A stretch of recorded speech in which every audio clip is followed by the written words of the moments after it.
생생한 정치 현장의 이슈를 색다른 시각으로 분석하는 정치 본색 시작하겠습니다. 박수 뭐 이런 거 없습니다. 아, 안 변하네요. 발전하지 않네. 아 이거 안 돼요. 네. 저는 이게 시작 오프닝 멘트가 멘트가. 도저히 안 변해. 야. 색다른 시각으로. 힘들어요. 자 우리 전 노무현 정부에서 청와대 행정관으로 근무하셨고 동국대에서 학생들 가르치고 있는 우리 김종욱 교수님 나오셨습니다. 안녕하세요. 경희대입니다. 아 경희대입니까? 아, 예, 예. 자 그리고 우리 누구지? 안녕하세요. 진짜 보수우파 패널 장성철입니다. 반갑습니다. 네. 그렇게 얘기하면 큰일 나요, 요즘에? 왜냐면은 저를 보수파 패널이 아닌 줄 아는 분들이 많아요. 그러니까 민주당으로 하시는 분도 꽤 계시죠. 네, 그래서 제가 이제 모든 방송에 나가서 진짜 보수우파 패널 장성철입니다.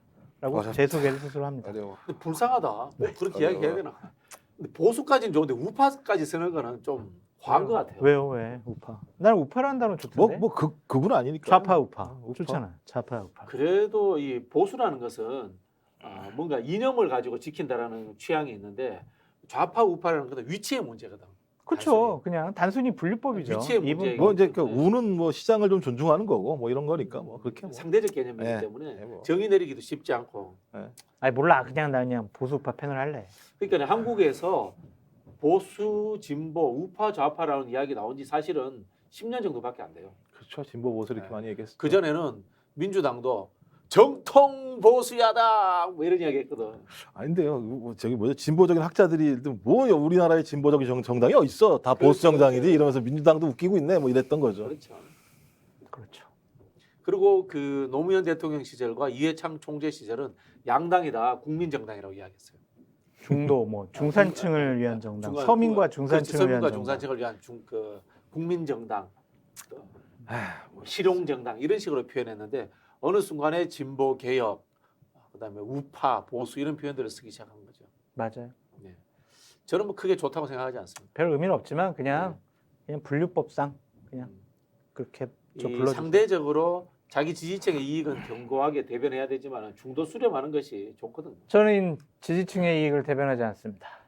누구 그럼 뭐야? 극우야? 구구? 아니요. 저를 어떻게 구구라고 보세요? 그러니까 극우도 아닌데 그런 이야기를 하세요. 저는 그냥 중도를 향하는 중도를 합리적인. 지향하는. 네. 알겠습니다. 그렇게 인정해 드릴게요. 감사합니다. 네. 자 오늘은 저희가 영빈관 신축 중단에 관한 이야기를 좀 드릴까 합니다. 영빈관 신축 중단에 대해서 이게 왜 이런 이야기가 나왔을 것 같아요? 영빈관을 신축하겠다라는 거요? 이야기 애초에 왜 나왔을까요? 실질적으로 보면은 원래 있던 영빈관, 청와대에 있는 영빈관은 상당히 사용하기 어려울 정도로 열악한 환경이었고, 아 그렇습니까? 그렇죠. 거기서 행사를 해보면 진짜 열악했죠. 그 문재인 대통령 때 홍보 의전비서관 했던 탁현민 씨 같은 경우도 아유 이건 완전 구멍가게 수준인 것 같다. 작죠. 예, 라고 얘기를 규모가 했었죠. 그래서 그건 하나는 필요했던 것 같은데 이것을 새롭게 이번에 신축을 한다라는 것 자체, 그거는 저는 할 수 있다고도 봐요. 근데 이게 은밀하게 자기들끼리 쉬쉬하면서 진행됐잖아요. 국민에게 어떠한 설명이나 이해시키는 작업 없이 그냥 은근슬쩍 기재부 예산안에 툭 끼워가지고 진행하려고 했단 말이에요. 가장 안 좋은 행정 절차죠. 아니 그건 너무 원론적인 이야기고 좀 더 깊이 들어가서 누가 영빈관을 짓자고 했을까? 좀 모르겠어요. 지금 이 대통령실에서 수석들이 몰랐다는 거 아니에요? 말이 돼요 그게 어떻게? 수석들이 몰랐다는 거 아니에요? 아유, 그럼 어떻게 이 아니, 영빈관을 형이 짓자는 생각을 이야기가 해봐. 나왔냐는 거죠. 기본적으로 예산안을 담을 때 어떻게 하냐고 각 부처에서 자기네들이 필요한 예산안을 딱 먼저 적어가지고 내잖아요. 그럼 이건 대통령실 예산안이야. 그럼 대통령실 예산안을 누가 최종적으로 컨펌을 하겠냐고. 총무비서관이 하죠. 아니, 최종적으로 비서실장한테까지는 다 올라가잖아요. 비서실장이 하죠. 예. 그러면 국민 세금이 898억 들어가는 영빈관을 새로 짓는 그 중요한 이러한 일들이 과연 비서실장이 몰랐다? 비서실장 나갔겠죠. 수석 비서관 회의 때 그럼 논의를 안 했겠냐고. 홍보 비서관 몰랐을까? 그러니까 지금 언론에 나온 이야기는 어떻게 나오냐면 경호처에서. 인도네시아 대통령이 방문하는 행사를 영빈관에서 다른 지역에서 했는데 국방부. 국방부에서 했는데 그때 누군가가 윤석열 대통령께 이 행사장이 너무 마음에 안 들어. 제대로 된 영빈관이 필요해. 이런 이야기를 했다는 거예요. 그래서 과연 그냥 누굴까 해요? 하는 거죠. 예? 그래서 그냥 해? 그냥 대통령이 그렇다는 한마디 거죠. 하면 그냥 다 해요. 자 보세요. 이런 거 있는 게요. 지금 영빈관 문제를 대통령께서 어떻게 이야기했냐면은 지난 대선 과정에서 이 청와대에 있던 대통령실만 옮기고 나머지 것은 더 이상 짓지 않는다. 영빈관 추가로 짓지 않는다. 그런 이야기를 했단 말이에요. 했는 상황에서 다시 영빈관 이야기가 나왔는데 이게 정치적 사안이 돼 있는 거예요. 대통령 선거 때 안 하겠다고 했기 때문에 그러면 이걸 정무수석도 알아야 되고 무슨 정책기획수석도 알아야 되고 이래야 되는데 그런 정무라든가 정책하는 수석들은 잘 모르고 짐작컨대 총무비서관과 비서실장이 아는 수준, 그다음에 뭐 경호처장이 아는 수준 이 선에서 진행이 됐다. 그럼 이러면 더- 여기에 또 의혹이 생기는 거죠. 그럼 더 큰 문제죠. 의혹이 생기는 거죠. 더 큰 문제. 수석 비서관 회의는 왜 해요, 그러면? 수석 비서관 의제로 안 올라왔다는 이야기 아닙니까? 그게 문제라니까 이게. 그러니까 이제 얘기가 나오는 게 이제 과거에 김건희 여사가 뭐 영빈관을 옮겨야 한다는 얘기까지 이제 튀어나오는 거죠. 그러니까 근데 이 말을 하기가 어려운 게 뭐 구체적인 증거가 없으니까 말하기는 어렵습니다만 제가 볼 때는 대통령실이 계속 지금 실토하고 있어요. 내용들을 보게 되면 아무도 몰랐다는 거잖아요. 몰랐다는 거죠. 그죠? 예. 경호실만 알았고 일부 실무자만 알았고 수석도 몰랐다라고 이게 얘기하면 말이 되냐고. 대통령실 내부에 비선이 있다는 걸 인정하거나 그런 거잖아요. 그게 뭐 비선이 아니고는 그런 예를 들면 뭐 878만 원도 아니고 네. 거의 900억 정도의 예산이 기재부로 넘어가는데도 몰랐다? 제가 볼 때 말이 안 되는 얘기. 제가 볼 때 그래서 이번 일은 대통령실이 거의 거짓말 대행진을 벌인 거다. 거짓말 대행진까지. 생각을 해보세요. 말씀하신 것처럼 해명이 좀 부적절했다. 이 정도로. 아니 했어요. 왜냐하면 900억 정도의 예산을 갖다 책정하는 문제예요.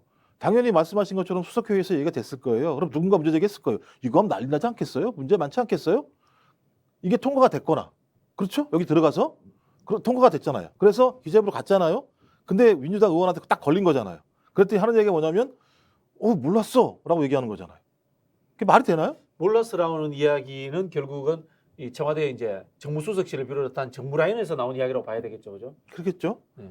이제 그 다음에 제가 볼 때 말씀을 다 알았다고 얘기하면 대통령이 나 몰랐는데 철회해. 이것도 거짓말이잖아요. 그러니까 비서실장 얘기 안 했거나. 그러니까 제가 볼 때는 완전히 저 대통령실이라는 데가 의사결정 라인 자체가 없는 거예요. 이렇게 따지고 보면. 그럼 최종적으로 뭐냐? 만약에 대통령이 알고도 만약에 철회라고 얘기했으면 이건 완벽한 거짓말이에요.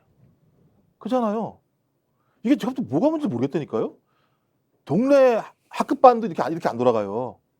그럼 제가 볼 때는 반장 내버려둬요. 이렇게 하면? 반장이 몰랐어도 문제고 반장이 알았어도 문제고. 근데 하는 얘기는 갑자기 또 국민의힘은 또 쉴드 친다고 대통령이 취소를 했으니 철회를 했으니 칭찬을 해야 한다고 얘기를 하는 이게 무슨 나 그래도 그냥 진행하는 것보다 낫잖아요. 뭘요? 이 그러니까 툭 쳐놓고 미안해 그랬더니 미안했다고 사과했으면 잘 된 거잖아.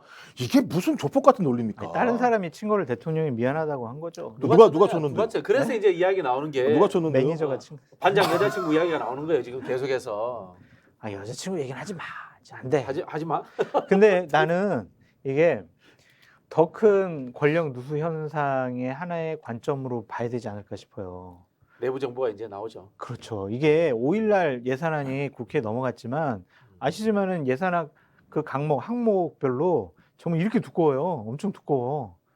그래서 이만한 책자로 그 각 상임위별로 나눠서 주는데 그 글자가 되게 작아요. 10포인트도 안 될 정도로 되게 작는데 이것을 하루 만에 거의 뭐 보좌진들이 그걸 살펴보고 야 영빈관 예산 여기 있구나라고 하는 건 불가능하거든요.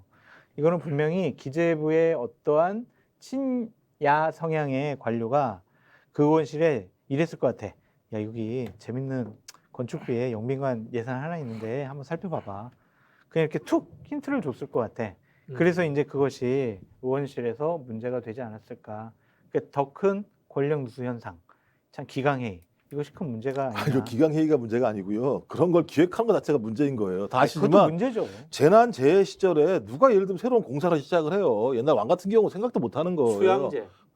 그러니까 작살 나는 거죠. 이렇게 하면. 그러니까 문제는 때와 형이 더 미워. 때와 장소와 시간이 있는 거잖아요. 그러면 지금같이 어려운 시기고 경제가 어려운 상황이면 이 상황에서 허리띠를 졸라맵시다라고 대통령이 얘기해야 되는데 허리띠 졸라매자고 얘기하면서 갑자기 옆에다가 영빈관 짓자고 얘기하면 그게 예를 들면 통치자로서 결정할 문제인가요? 저는 한병도 의원실에서 이걸 발견했다고 하잖아요. 네. 한병도 의원이 전략적으로 좀 미숙했다고 봅니다. 왜요? 알고도 모른 척하고 가만히 있었어야 돼. 아, 더 골물 그렇죠. 때까지? 그, 예. 골물 때까지? 그 땅 작업하고 있지 않습니까? 저기 또 흔히 하는 말로 풍수지리도 보고 이렇게 돌아다닐 때 그때 딱 이렇게 오픈했더라면은 정말 그 대형 근데 이벤트 국회의원 그거 못해요. 그렇습니다. 자료 입수만 하면 그거 그냥 공개하려고 하면 난리가 나는데 그걸 하겠습니까? 그래서 조금 참 짓고 시작하고 난 뒤에 할 걸. 그러니까 저도 이 일이 처음 터졌을 때 제일 크게 비판했던 사람 중에 하나인데 김종혁 교수님 말씀처럼 현 시점에서 이것을 진행할 일이냐라는 것과 대통령실에서 소수의 인원들만 알면서 진행된 것도 절차상의 문제가 있다라고 보여지고 이것을 최종적으로 컨펌을 해가지고 기재부에 얘기를 해서 예산 태워라고 결정한 사람도 큰 문제고 이것을 대응하는 모습, 해명하는 모습은 더 큰 문제였다. 경호처한테 모든 거를 다 떠밀어 버렸잖아요. 말이 안 되죠. 경호하기 힘들어가지고요. 경호하기 힘든데도 경호하라고 경호처를 두는 거 아니겠어요. 아, 당연하죠. 근데 경호하기 힘들고 동선도 뭐 이러니까 우리 영빈관 지어야 돼요. 그러면은 그 용산에다가 다 새롭게 다 지어야죠. 관저도 새로 져야 되잖아요. 그러면은 그렇죠. 그렇게 되면 이게 뭐냐? 제가 볼 때 영빈관 잘못하면 사용 못하고 나갈 수도 있어요. 현 정부에서. 예산 야당이 계속 깎아내리기 시작하게 되면 그럴 수 있잖아요.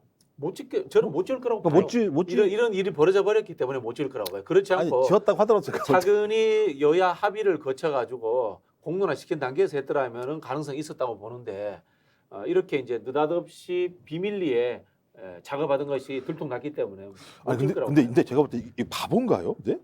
아니 누가요? 아니 대통령실이요. 이거 예산이 공개 안 될 수가 없잖아요. 결론적으로. 없죠. 이거 제가 볼 때 올해 12월 2일 이전 12월 2일인가요? 12월 12일인가요?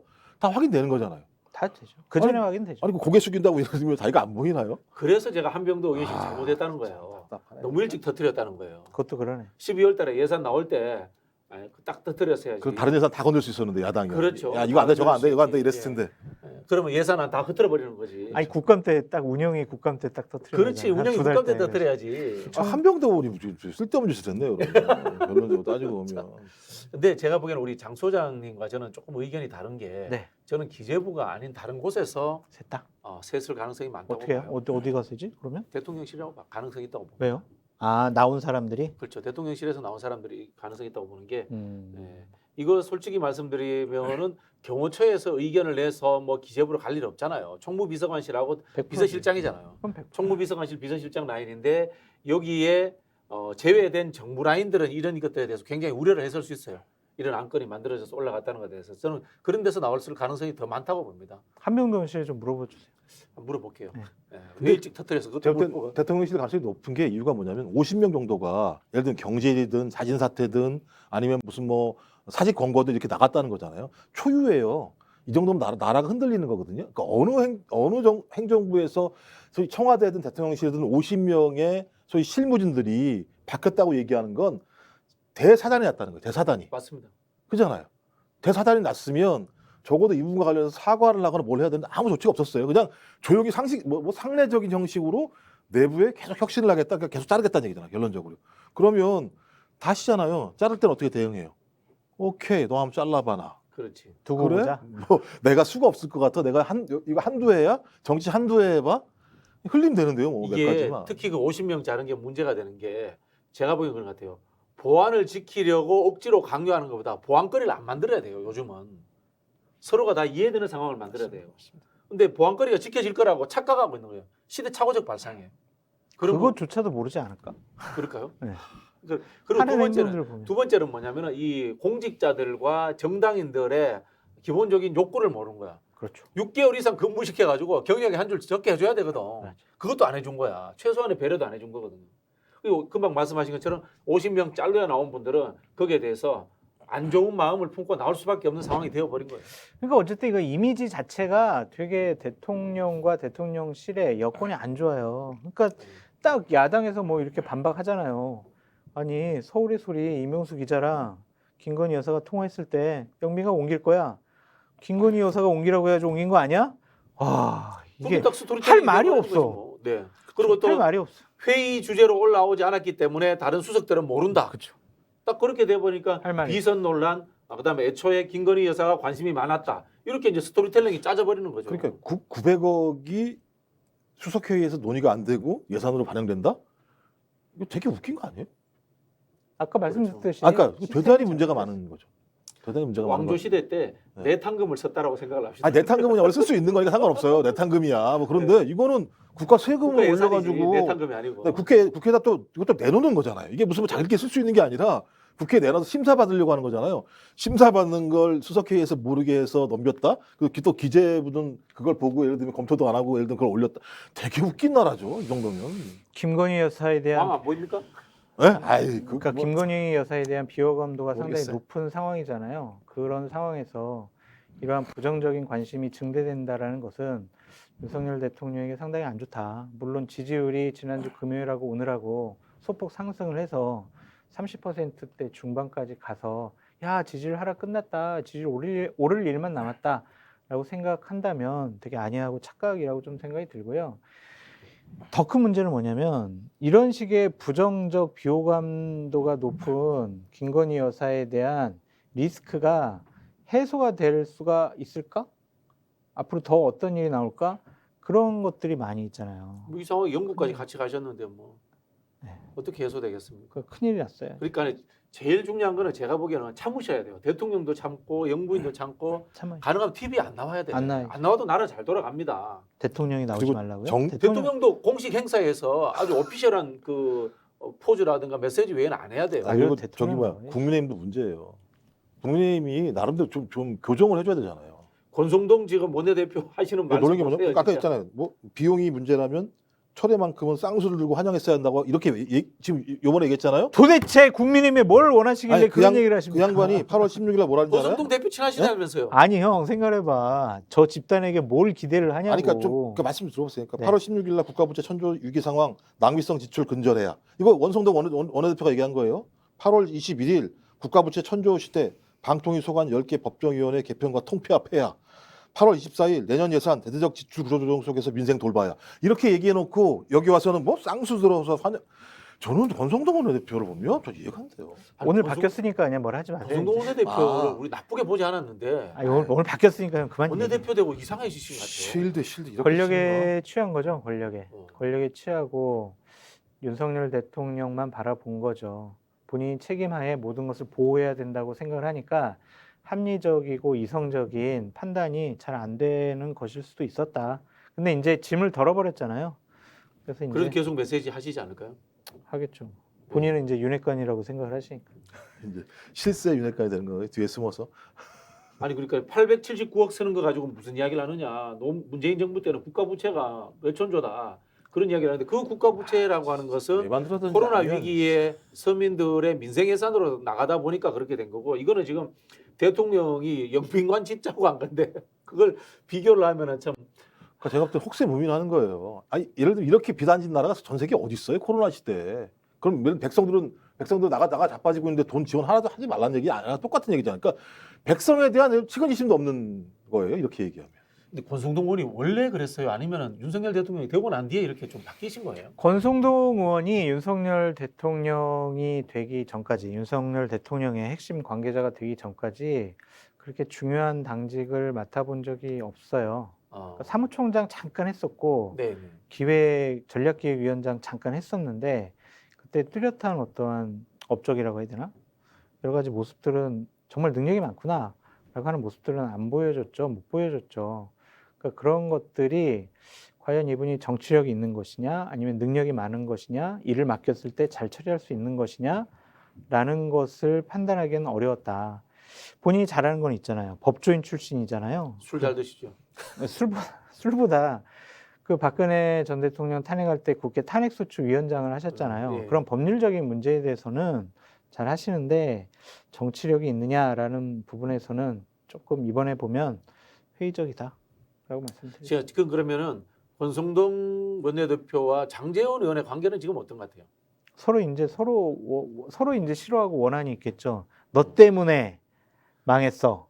그러니까 권성동은 이거 아니에요. 야, 이거 비대위 가면 안 된다고 내가 처음에 얘기를 했잖아. 그런데 네가 초선 의원들 꼬셔가지고 비대위 가자고 연판장 돌리는 바람에 비대위 갔잖아. 그래서 법원에서 이렇게 판단받고 있고 1차 비대위, 2차 비대위, 3차 비대위 할 수 있을지 없을지 모르지만 기본적으로 법원 리스크가 지금 국민의힘을 상당히 어렵게 만든 거 아니냐? 네가 네 욕심 때문에 네 잘못된 판단 때문에 당이 어려워졌어라고 생각을 할 거고 장제원 의원 같은 경우는 아니 도대체 내 말 진작 들었으면은 더 잘 됐을 텐데 왜 그러냐. 서로 저는 주도권 다툼이 이 두 분 사이를 멀어지게 했고 돌이킬 수 없는 사이가 돼버렸다라고 보여집니다. 그럼 이준석 대표는 권성동 의원보다 장제원 의원을 조금 더 미워하겠네요. 둘 다 싫어해요. 둘 다 싫어요. 둘 다 싫어요. 그러니까 둘 다 좋아할 수는 없는 거죠. 아니, 이런 상황에서도 권성동 의원이 계속 이런 이제 메시지를 내는 거는 결국은 윤석열 대통령에 대한 충성심, 김건희 여사를 보호하겠다는 어떤 사명감 그런 거로 볼 수밖에 없겠네요. 근데 제가 볼 때 왜 그래야 되는지 잘 모르겠어요. 장관? 아니 그러니까 제가 볼 때 얻을 게 별로 없어요 실제로. 장관 같은 한 자리 시켜주지 않을까요? 아니 윤 대통령 만약에 앵커께서 앵커라고 해도 뭐라다. 그러니까 교수님이 만약에 윤 대통령이라고 얘기하면 권성동 전 원내대표를 갖다가 장관으로 안 치겠어요? 아니, 충분히 안 치죠. 다른 분들도 안 쳤는데요. 아니 이런 상황에서 그러니까 지지율이 적어도 50% 올라가지 않는 이상 그거 안 치는 순간 제가 볼 때 또 논란이 일 텐데 윤핵관 논란이? 윤 대통령이 그걸 뭘 굳이 이렇게 해요? 아니 그래서 저는 국민의힘에 있는 관계자들한테 얘기하고 싶은 게 뭐냐면 자꾸 전 정부 얘기를 안 했으면 좋겠어요. 그러니까 어떠한 문재인 정권이 잘못한 부분에 대해서는 명확하게 지적을 하고 수사를 통해서 잘못된 거, 비리 뭐 이런 것들은 밝혀야 되지만 어떤 정책적인 분야에 있어서 전 정권이 뭘 잘했어, 우리가 더 잘할 수 있어, 이것은 좀 잘못된 판단이 아니냐. 자신들의 실력을 좀 보여줘라. 그렇게 말씀드리고 싶습니다. 그러니까 진짜 이 정부가 어디로 가겠다라는 방향성들이 아무것도 제가 집에서 없어요. 그러니까 뭐 과거 논란이 됐습니다만 소득주도 성장이든 뭐든 상관없이 국민들에게 어떤 방향으로 갑시다, 어떤 방향으로 가다 보면 어떤 길이 열릴 거라고 하는 나름대로 희망이라도 줘야 되는데 지금 한 3, 4개월 됐습니다만 내용이 없어요. 그냥 제가 볼 때 원전 수출해가지고 우리나라 잘 먹고 잘 살 수 있습니까? 말도 안 되는 얘기예요. 그 얘기는 뭐 얼마나 더 수출하겠다고 말도 안 되는 얘기인 거고 반도체 지금까지 반도체가 먹여왔어요. 실제로는 앞으로 얼마나 성장할지는 성장의 문제가 아니고 경쟁의 문제인 거예요. 지금. 그러니까 제가 볼 때는 비전도 없고 구체적인 방법도 없고 그렇다고 뭐 예를 들면 새로운 신산업에 대한 어떤 전망도 없고 뭐가 있는지 잘 모르겠어요. 전략도 없어요. 아니 그래도 과거에 문재인 정권에서 잘못했던 일들에 대해서 검찰 수사를 통해서 바로 잡고 아니 그건 하시라니까요. 새롭게 지금 그건 하시라니까요. 늘 하던 거니까. 아니, 검찰총장 그러니까 판매하는 방산 산업 어느 정부 때 만들어진 거예요. 판매하는 원전 사업 어느 정부 때 만들어졌던 거예요? 다 문재인 정부 때 만들어졌던 거예요. 근데 그거 가지고 장사해서 내부에 와서는 그걸 홍보하면서 전 정부가 개판이라고 얘기하면 이게 논리적으로 말이 안 되잖아요. 아니 다 개판은 아니고 거기서 불합리하고 불법적인 일들이 벌어진 것은 수사를 통해서 밝혀질 것이다. 근데 진짜 그 전략도 없고 대통령께서 당과 이 정무 라인에 흔히 하는 이 조언을 안 듣는다는 생각이 드는 게 특히 이번에 저는 외국 순방하는 거 있잖아요. 네. 지금 영국 가고 미국 가고 캐나다 가봐야 어떤 성과도 나오지 않아요. 그럼요. 지금 예를 들자면은 미국 같은 경우는 이제 중간 선거가 끝나야지 뭔가 변화가 있을 수 있거든. 네. 그때 좀 가야지 그 시기에 딱 맞춰서 중간 선거 끝났으니까 미국 민주당의 정책 변화가 딱 생길 때 가서 성과물 탁 따먹고 오고 이런 건데 지금 괜히 가가지고 지금 한참 이 미국 입장에서 미국 우선주의 할 수밖에 없는 상황에 백날 가봐야 지금 배터리 문제라든가 바이오 문제, 반도체 문제 못 풀거든요. 안 풀리죠. 아예 전략적 판단 자체가 전무한 상황인 거예요. 제가 보기에는 그 지금 외교부 장관 누구죠? 박진 장관하고 주미대사 바꿔야 돼요. 박진 장관하고 주미대사가 전략적 판단이 전혀 없는 분들이에요 지금. 아 그리고 일본 총리를 왜 이렇게 만나려고 그래요? 그러니까 굳이 일본 총리 만나봐야 30분 만나서 뭐 아무 하려고 의미가 없는데. 30분 만나서 뭐가 나올 거라고. 그리고 캐나다는 왜 가요? 나야가라 폭포 캐나다 쪽에서 보는 게 더 멋있다. 무슨 뭐 광물 지금 무슨 광물 할 때요? 그 대통령이 할 거예요? 그거 갖다가 그냥 그 경제부처 라인에서 이거 광물하는 이유도 그런 거잖아요. 뭐 그 공급망에 문제가 발생을 했을 때 대처하겠다는 건데 그 대통령이 그걸 왜 하냐고요? 그냥 경제부처에 있는 사람들이 하면 되는 거지 가서. 광물은 이명박 정부 때 자원외교 봤거든. 어. 그거 한번 이제 따라해보고 싶은 거죠. 캐나다에 다 있어요? 미치겠네 진짜. 하여튼 느낌은 이런 거예요. 영국 여왕 장례식 한번 가보고 싶고 캐나다 한번 가보고 싶고 그런 느낌이에요. PD님 이 반정부 인사들하고 방송을 같이 못하겠습니다. 예? 아니 무슨 반정부 인사들 말이야. 어? 도대체 대통령이 지금 외국 나가 계시면은 대통령의 격에 맞게 아니 그 광물 자원을 하러 대통령이 가시는 게 말이 되냐 이런 말씀을 드리고 그러니까 존중의 말씀을 드리는데 우리 이야기를 좀 왜 들어 그러세요? 조언을 드리는 거예요. 제가 이야기했잖아요. 아, 대통령이 외교에 나가시면은 좀 비판도 자제하고 국익을 위해서 열심히 활동하시라고 그러니까 일본 좀 총리 만나지 서운해야지. 마시라고 말씀드리는 거잖아요. 그게 국익이에요? 고원 일본 총리 어? 만나지 마시라고 30분 만나서 뭐 하시냐고요. 일본은 지금도 그래서 아직까지 저희가 확답을 안 줘요. 국익에 대해서 조언을 드리는 거잖아요. 대통령한테 조언을 드리고 이게 제가 봐서 컨설팅 비용 받아야 돼. 11월 달에 미국 중간선거 끝나고 가라니까 그때 딱 가면은 딱 하나 잡아올 게 있고 대통령 지지율도 오를 건데 괜히 지금 가가지고 얻어맞는 거 아니에요. 나도 솔직히 왜 가는지 김건희 여사는 왜 같이 가는지 이해가 안 돼. 근데 딱 하나 방법은 있어요. 바이든 대통령이 한국과 한국 국민의 우려에 대해서 충분히 감안하겠다. 이 정도 발언 정도만 얻어오면 근데 그거는 의회에서 그 법을 통해서 하는 법을 거죠. 고쳐야 되는 거 아니에요? 그래서 아니 지금- 그러니까 이제 말만 바이든 대통령이 말만? 이렇게 립 서비스가라도 얻어오면 그것도 그래- 없으면 이제 이상해지는 거죠. 그래서 왜 낸시 펠로시를 안 만났느냐는 이야기가 지금 다시 나오는 거예요.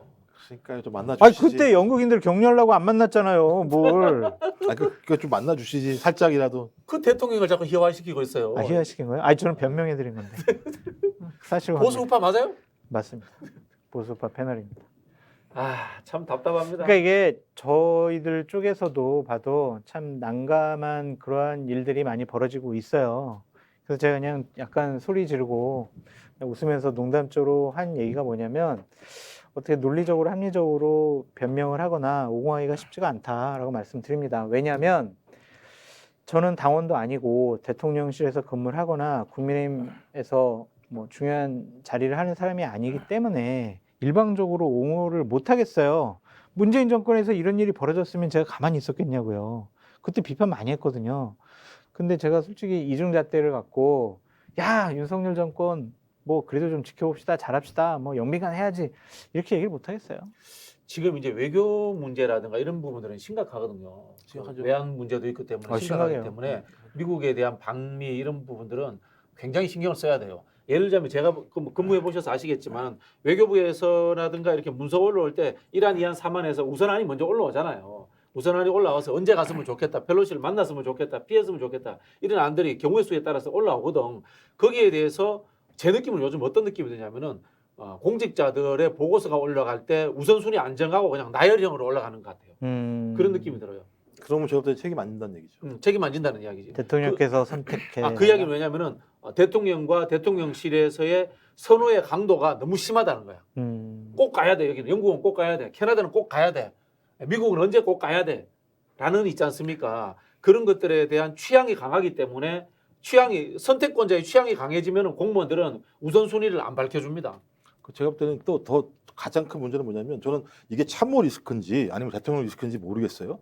저는 대통령 마음은 이해하겠어요. 그러니까 전 정부가 너무나 북한 문제 집착했다 이 마음은 이해하겠는데 그걸 뉴욕타임즈인가랑 인터뷰하면서 학생의 비유를 하잖아요. 그럼 해외에서 대통령 자질 문제를 내부적으로 다 거론해요. 전문을 보게 되면 그런 내용이 다 올라가요. 쌍방간에 얘기가 되게 되면 그러면 생각을 해보십시오. 전직 대통령의 소위 정상회담까지도 이렇게 격화시키게 되면 정상간 만나면서 무슨 얘기를 하든 상관없이 그 리스크에 대한 고려를 할 수밖에 없어요. 다른 나라들 같은 경우는. 근데 이걸 그냥 술 먹다가 얘기를 하면 오케이. 근데 아니 공식적인 신문하고 그것도 뉴욕타임즈하고 인터뷰를 하시는데 이렇게 얘기를 해버리게 되면 참모가 이걸 올렸다면 진짜 매우 문제가 많은 거고 소위 본인이 말씀하셨다면 앞으로 매번 내가 볼 때 외교적인 리스크가 발생할 수밖에 없어요. 이게 중대한 문제예요. 이거 제가 볼 때. 저는 참 이게 이번에 영국 그 엘리자베스 여왕의 여러 가지 장례 절차와 관련해서 참여하시려고 했는데 참여를 못하신 부분들이 있잖아요. 예를 들면 조문 못하는 걸로 돼 있잖아요. 저녁에 장례식장만 가고 이것이 참 외교부 직원들의 무성의, 무능 이건 좀 문책을 해야 된다고 생각이 들어요. 길이 막혀가지고 조문을 못합니다. 사람이 많아서 조문을 못합니다. 이런 식의 변명을 하고 있거든요. 이게 맞습니까 이게?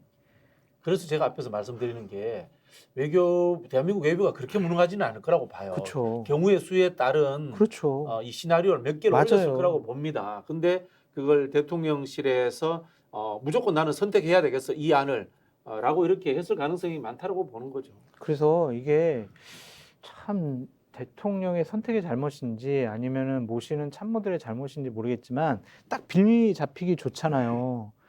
야, 뭐 조문하러 간다며 대통령의 일정이 그냥 차 막히면 못 하는 거야? 이런 식의 비판 얼마든지 받을 수 있잖아요. 뼈 아파요. 이런 것들이. 저는 상당히 우려스러워요. 그래서 이런 순방 외교 자체가 또 단순히 희화화되지 않을까 그런 생각도 듭니다. 아, 그렇죠. 이게 영빈갑부터 시작해서 외교까지 이게 참 고민을 하고 이래야 된다는 게 진짜 그리고 김건희 여사 답답합니다. 동행하는 문제도 참 김건희 여사에 대한 부정적인 여러 가지 여론이 많은데 또 다시 그냥 뭐 목걸이 찾네 안 찾네, 팔찌 찾네 안 찾네, 브로치 찾네 안 찾네, 그건 또 얼마짜리네, 이러한 가십성 관심이 이번 외교 성과를 자칫 잘못하면 뒤덮을 수도 있을 것 같다. 그래서 참모들이 가기 전에 제대로 잘 뒷받침했으면 좋겠다라는 생각을 했었는데 오늘 영국에서 벌어진 모습을 보면 참 그것도 내 헛된 꿈이 아니었느냐라는 비참한 생각이 듭니다.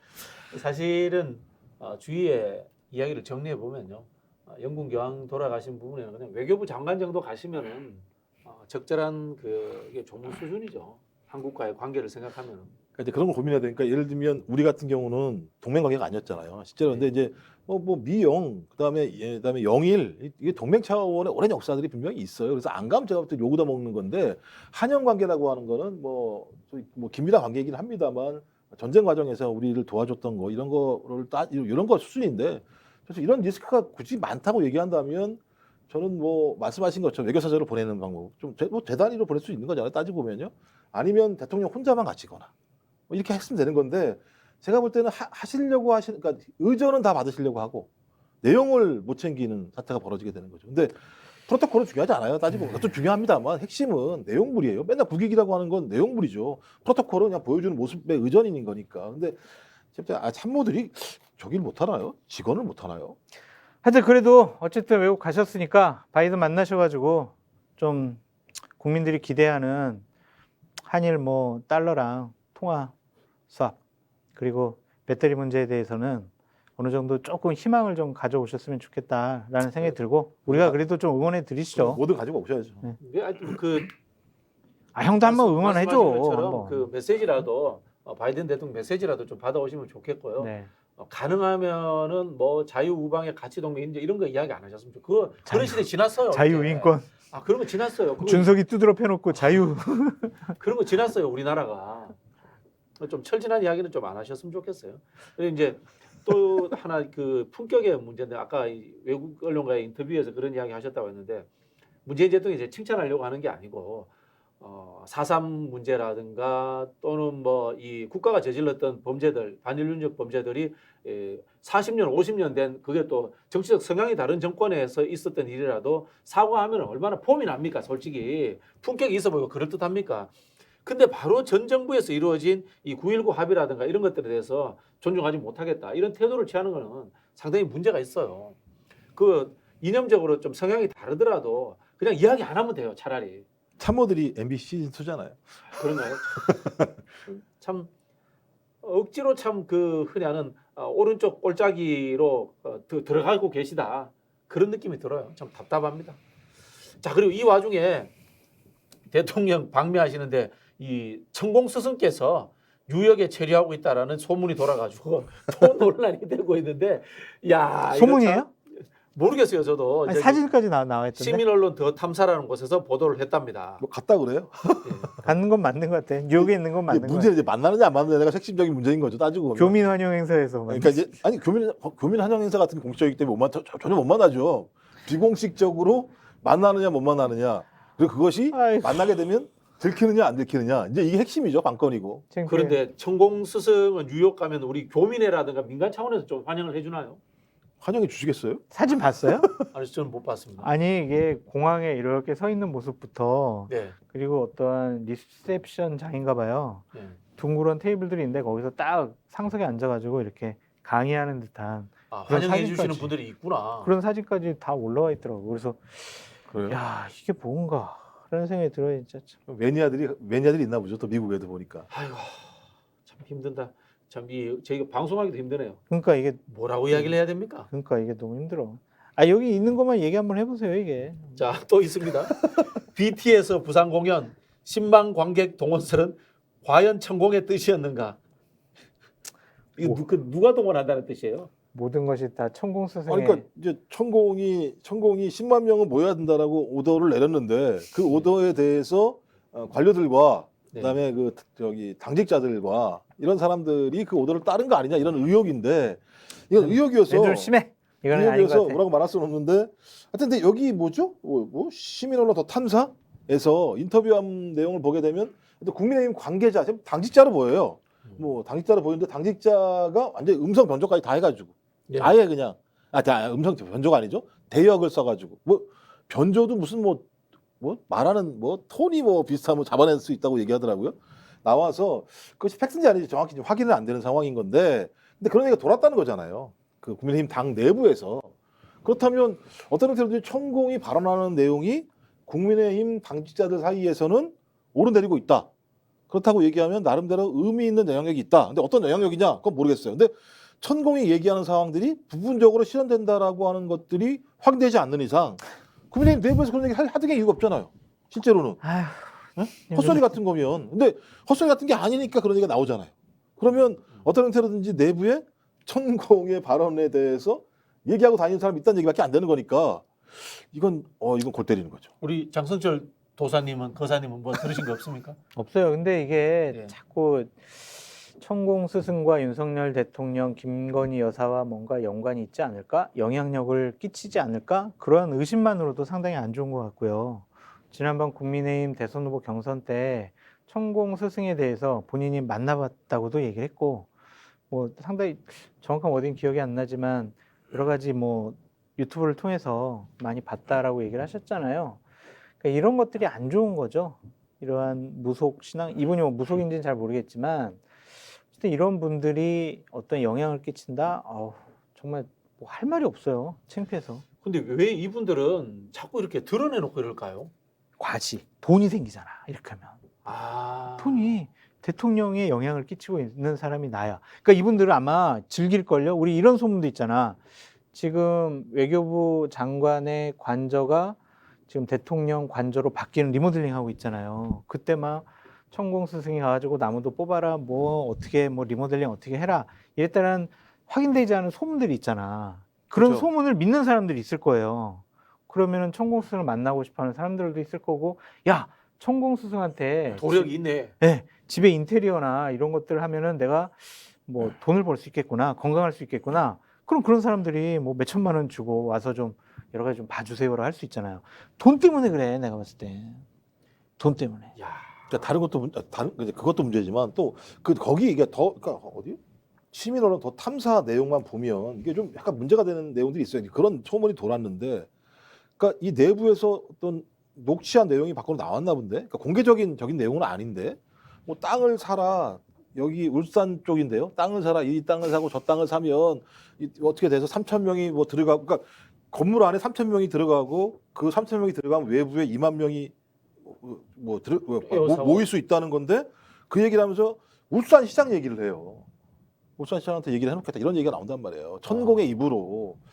근데 이게 그러니까 천공이 과시하는 거겠죠. 뭐 울산 시장이 뭐라고 예를 들면 천공 얘기를 듣고 하겠습니까? 근데 이런 얘기가 퍼져나가게 되면 당연히 대통령에게 매우 안 좋은 일이 벌어질 수밖에 없는 거죠. 근데 거기다가 이제 소위 말하는 도사가 도사예요? 이분? 천공 도사 아니에요? 천사인가요? 몰라요. 하여튼 뭔 스승, 사, 하여튼 스승. 땡사가 자기 입에서 울산시장 이런 사람들이 얘기가 나오기 시작하게 되면 이 주변에 사람이 모일 수밖에 없어요. 떡고물 때문에라도 옆에 모이는 거지. 야, 그래도 한국 사회가 선진국인데 그럴까요? 과연? 주변 사람 막 박수 쳐요. 못 들어보셨어요? 막 옆에 박수 치고 막 녹취하는데. 이거 뭐 거의 뭐 라스푸틴 이런 수준인데 이야기가. 그러니까 제가 볼 때는 이런 일이 만들어지게 되면 명확히 끊어야 돼요. 대통령실에서. 이런 이야기가 계속해서 꼬리에 꼬리를 물고 나오는 이유는 뭐라고 생각하세요? 실질적으로 네. 아니 영향력을- 실제가 있다고 생각하세요, 근데? 아니 근데 확인됐잖아요. 천공 스승 같은 경우는 대통령이 검찰총장실 만났다고 얘기를 했잖아요. 본인 입으로. 그렇죠. 그 유튜브도 봤다고 그랬고. 얘기했고. 그리고 당시에 보면은 토론회 때 유승민 후보가 막 문제 제기하니까 만나보시라고 유튜브 보시라고 그게 권하기까지 했잖아요. 그러니까 뭔가가 있다라는 것. 그러니까 이게 뭐 해명이 안 돼 잘. 뭔가가 있다라고 그러면 해명이 안 돼. 그런 부분들이 어려운 거죠. 종교와 믿음의 영역으로 가버리면은 네. 어떻게 할 수가 없죠, 사실은. 할 수가 없죠. 그거는 어떻게 논리적으로, 합리적으로, 이성적으로 우리가 분석을 하거나 아니면 어떻게 다른 의견을 얘기할 수 없잖아요. 그냥 그랬을 거야라고 하면은 그냥 그랬을 거구나라고 생각을 하니까 이 부분은 참 계속 윤석열 정권 5년 동안에 큰 아킬레스건이 될 것 같아요. 저 여기서 궁금한 게 대통령의 종교가 뭔지 궁금해요. 대통령이나 우리 김건희 씨의 종교가 뭔지. 무교 아니었었나? 종교 뭐라고 나와있죠? 기독교인가요? 무교였던 거. 무교예요? 잠시만. 또 대통령이 뭐 아버님은 기독교 아니시지 아버님 않으셨나요? 정확히 모르겠는데. 근데 대통령이나 이런 분들은 종교 없는 게 맞아요. 다. 아니 저기 종교 있지. 문재인 대통령 카톨릭이라고 그 이명박 공개적으로 대통령은 아니, 그래서 불교에서 뭐 엄청나게 많이 비판당했잖아. 기독교. 가톨릭만 챙기는 대통령 막 이러니까. 박근혜 대통령은 무교에 가깝나요? 불교에 가깝나요? 무교에 가깝죠. 무교에 가깝죠. 이게 뭐 안 나오네 뭐가. 그러니까 이게 그거가 참 잘- 문제다. 어쨌든 대통령이나 김건희 여사께서 이 부분만큼은 좀 확실하게 끊고 가야 된다. 안 그러면은요, 이거 5년 내내 이렇습니다. 그러니까 교회도 가시고 절도 가시고 이러니까 헷갈렸어요. 천공스승 막 여러 가지로 막 얘기하고 다니고 유튜브로 막을 수는 없지만 대통령 부부에게 영향을 끼치는 천공스승이라는 인식만 갖고도 이분은 큰 사고를 칠 수가 있어요. 그러니까 이거는 큰 문제다. 근데 보통 이 정치인들이 전보로 좀 다니는 편이거든요. 많이 다니죠. 많이 다니죠. 근데 이 검찰이라든가 고위 관료들도 많이 다니는 모양이죠. 형 이제 이 얘기 그만하고 이제 저희 준석이 얘기랑 저 아니 경찰도 많이 다니잖아요. 조영호 범인 대표 잡으려고. 얘기나 해. 경찰들은 그 극비 수상가 거기 보면 보면 그냥 봤잖아요. 그래서 막 했는데 진짜 잡았다는 거잖아요. 근데 그 사람을 잡은 게 아니라 네. 돌아다니다가 아니 대통령이 그만해 이제 무슨 천국 얘기를 계속해요 이렇게. 우리 장 소장님은 종교가 뭐예요? 저는 무교입니다. 아 무교. 근데 하나님은 믿습니다. 저는 원래는 불교 학생의 출신, 그러니까 졸업바였다가요. 동대니까 불교. 아니 그 전부터 이제 졸업바였다가 네. 졸업바였다가 지금은 종교 없습니다. 아니 오늘 국민의힘에서 중요한 일이 벌어졌잖아요. 원내대표 선거를 통해서 주호영 의원이 원내대표로 당선이 됐는데 61표를 받고 경쟁자였던 이용호 의원이 42표를 받았단 엄청 말이에요. 받았네. 이거는 우리가 크게 분석을 해봐야 돼요 지금.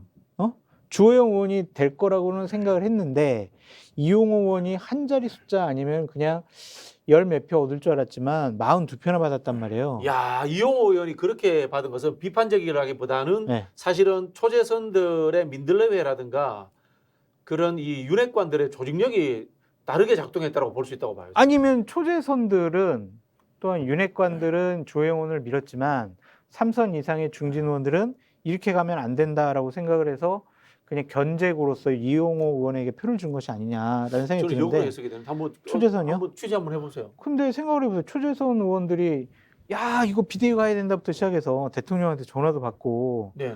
박수영 의원이 딱 단돌이 하고 있잖아요. 네. 그래서 그분들은 영남에 주로 있는 분들이기 때문에 네. 윤핵관과 대통령실이 반대하거나 좀 꺼려하는 결정을 하기 어려울 것 같아요. 그분들은. 그래서 저는 그분들의 지금 몰표를 대통령실에서 조영을 밀었다 이런 이야기입니까? 그렇죠. 그러니까 이제 예를 들면 윤재욱 의원이라든지 김학용 의원이라든지 출마를 안 하셨잖아요. 네. 대통령실의 사인을 어느 정도 받은 거지. 대통령실에서 그냥 우리는 그냥 알았어 그냥 다 나가서 해봐라고 했으면 과연 했겠냐고. 그 저는 이 표심 이용호 의원이 받은 저 42표가 앞으로 향후 국민의힘에서 어떠한 식으로 국민의힘의 변화를 이끌어낼 수가 있는 것인지 저걸 우리가 좀 분석을 해볼 필요가 있다고 보여져요. 저기 천공스승의 뜻이 실리진 않았겠죠. 또 거기에 또 희망을 거시는 거예요. 그러니까 42표에 희망을 거시면서 네. 국민의힘도 변할 수 있지 않을까 이런 말씀을. 아니 그렇죠. 그러한 늘 이제 숫자가 좀 이 의미가 있지 않습니까? 근데 저는 이게 희망이 있을까 이런 고민이 있는 거죠. 그러니까 제가 볼 때는 반란표라는 건데 행동하지 않는 반란표잖아요. 그러니까 예를 들어 42표가 나왔어요. 시작을 하고 있잖아요. 그러니까 42표가 나와서 42표가 예를 들면 어떤 의미 있는 국정의 비판적인 내부의 입장을 가지면 좋겠습니다만 그게 아니라 그냥 눌려 있고 그냥 한 번 정도 표출하고 끝나버리면 무기병이니까. 그렇죠. 뭐 누가 알 턱이 없잖아. 대신 대통령은 알겠죠. 어떤 인간들이 이렇게 많이. 근데 이용호 의원도 대통령하고 관계가 나쁜 게 아니잖아요. 아 근데 생각을 해보세요. 이용호 의원이 국민의힘 계열에서 정치를 한 번도 안 해봤고 지금 저 원내대표가 결국에는 28일 날 뭐 그 당일이 될지 그 다음 날이 될지 모르겠지만 정진석 비대위 이거 잘못됐어 인용해버리면 당대표 역할을 해야 된단 말이에요. 그렇죠. 그러면 이용호 의원을 당대표 감이라고도 생각을 했나? 그건 아닐 거 아니에요. 그렇죠. 그렇진 않은데 이용호를 찍었다라는 것은 야 이거 우리 당이 그냥 이렇게 가면 안 될 것 같아 라는 분위기와 여러 가지 얘기들이 싹 트고 있지 않느냐. 이용호 의원이 초선밖에 안 될 걸요? 재선이에요. 네, 재선. 그러니까 좀 호남에서도 의미 있는 재선했으니까요. 제가 알기로는 무소속으로 한 거 아니에요? 재선을? 무소속으로 아마 이강래 의원한테 옛날에 한번 네. 이겼을 그러니까, 겁니다. 그러니까 네. 초선은 민주당으로 했다가 아니, 재선도 아니, 민주당인데? 아니, 재선도 무소속이야. 둘 다 두 번 다 둘다 무소속이에요? 무소속이에요. 네. 두 번 다 그럼 무소속. 대단한 거죠. 대단한 그러니까. 거죠. 두 번째는 무소속이 아니고 저 안철수 당일 수 있어요. 평민당, 민평당, 민평당? 뭐 이런 쪽이 맨 있어요. 처음이 그렇겠네 그러면. 처음에는 무소속으로 됐어요. 무소속이요? 무소속으로 민주당 공천을 아. 받은 이강래 의원을 이겼고 아, 그다음에 이번에 당선될 때는 확인해봐야겠네. 세림 선사님께서 민평당. 무소속이었답니다. 두 번 다요? 네. 아, 세림 선생님 세림 더 선사님도 잘하시네. 아세요 또. 세림 선생님 여기 이렇게 우리 댓글에다가 세림 선생님. 아. 근데 제 생각에는 이 윤 대통령께서 이렇게 42표에 대해서 야 본인이 생각하시 야 이 자유민주주의야 이게 생각하시면 좋겠는데 제가 볼 땐 어떤 것들이지 이럴 가능성이 높다. 그렇게 되면 아마 다시 한번 또 쥐를 잡을 거란 느낌이 드는 거고 쥐를 잡아야죠. 이거 보세요. 하여튼 오늘 오후부터 언론의 분석이 되게 의미 있게 나갈 거예요. 아마 계속 전화할 테니까요. 누가 이제 다 의원들한테 물어보겠죠. 맞아요. 반대파선 이거 맞습니까? 다 확인해 보겠죠 하나하나. 왜 이렇게 많이 나왔다고 생각하세요? 그럴 건데 저는 참 주호영 의원이 그냥 단순히 남아 있는 임기 그리고 이제 올해 연말까지만 한다고 그랬나? 그렇죠? 4월이요. 4월. 권성동 의원 4월까지요? 자녀 임기. 네. 4월. 자녀 임기뿐만이 아니라 올해 그냥 올해까지만 하면 되지. 그래서 정기국회나 예산국회만 잘 처리하고 아니, 올해까지 하면 안 하시는 게 돼요. 맞는데 왜냐하면 다음 원내대표가 공천권이 없어요. 그러면 4월까지는 해줘야 돼요. 그래야 다음 원내대표가 공천권을 행사할 수 있어요. 나름대로 의미 있게. 아 근데 국민의힘 당원 당규 규정에 그러한 선거를 앞두고는 좀 임기가 연장되고 안 뽑아요. 안 뽑아. 근데 생각을 해보면 만약에 연말에 끝나면 네. 12월에 끝나는 거잖아요. 네. 그럼 얼마를 연장해줘요? 6개월 연장해줘요? 네. 1년, 그래요. 1년 네. 6개월 한다고요? 그런 규정이 있어요.